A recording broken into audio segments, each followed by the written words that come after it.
the first Yortzeit, we printed a little booklet with Mishnayot of her name. So I'd like, her name was Sarah Henna, and I'd like to just very quickly learn 3 Mishnayot, some 3 beautiful Mishnayot that relate to her first name, Sarah. So a Mishnah which begins with a Shin, a Resh, and a Hey.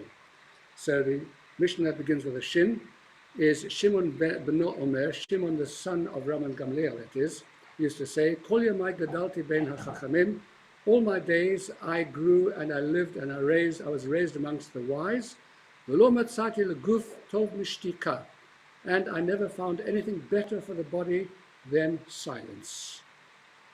V'lo hamedrash ikar, and it is not, the essential thing is not the study, ela hama'aseh, but the essential thing is the deed.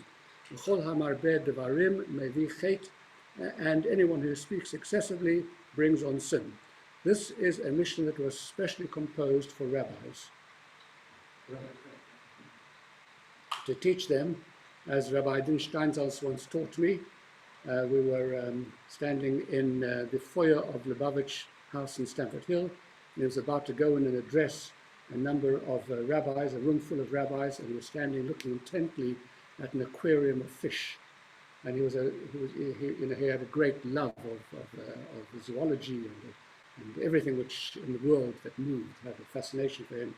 And I asked him, Rabbi Adin, what is it that you see that's so interesting about the fish? And I thought he was going to tell me something about their vertebrae or something like that. He says, no, he says, from fish you can learn a very important lesson. I said, what is that? He said, it is that you learn the lesson that it is possible to open your mouth and not actually say anything. He says, and if the rabbis inside that room learned this lesson, the world would be a much better place. At any rate, what is interesting about this Mishnah and about shtika and about silence is that one doesn't always have to be the speaker. This is a Mishnah about humility. It is a Mishnah about humility to such an extent that Shimon was the leader of the Sanhedrin at the time. He was the successor to his father, Rabban Gamliel. And yet he's not even addressed over here as rabbi. He's just Shimon Beno, Shimon his son, without his appellation of rabbi. That was the extent to which he had this humility, and that he was prepared to actually be silent when there was nothing important to be said.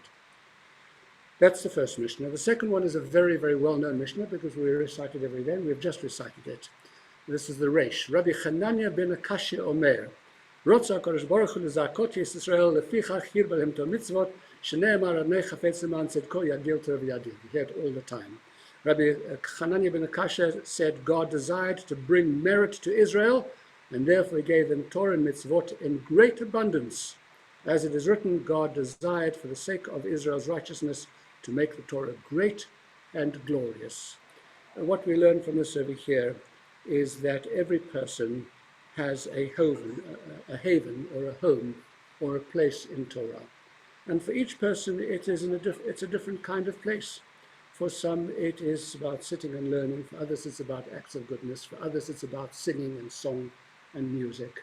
But everybody has a place in Torah. And because each person, every human being has a home, one needs to find a home, their place in Torah. That is what makes it great and glorious. That despite the millions of people, millions of Jewish people and souls in the world from time immemorial until today, every single one of us finds our special place in the Torah, which is quite extraordinary. And the third Mishnah is the Hay of Sarah, Hayorechev al Chamor, a person who is riding on a donkey. Yarad, he should get down when it's time to say the Shema. The Im Enu Yachol Lered. If he is on a journey where he's not able to actually stop and get off to be able to say the Shema at its appropriate time, Yachzir Panav, then he should turn his face towards Jerusalem. The Im Enu Yachol Achzir Panav, and even so, if he's riding fast or whatever and he can't turn around, he's going to fall off the donkey if he does that, and he can't turn his face towards Jerusalem.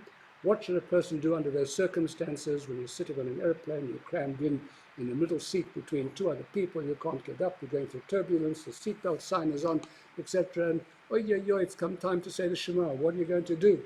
And you don't know which is Jerusalem because you've forgotten the direction in which the plane is flying at the moment. So what do you do then? Yechaven et libo keneged beit hakodesh hakadoshim. You turn your heart towards direct your heart towards the Holy of Holies. And what this Mishnah teaches us over here is that with all the gesticulations and the shouting and the waving of hands and, pleadings and everything else and the shockling and everything else we do in the davening, all of that is really not the stuff which counts.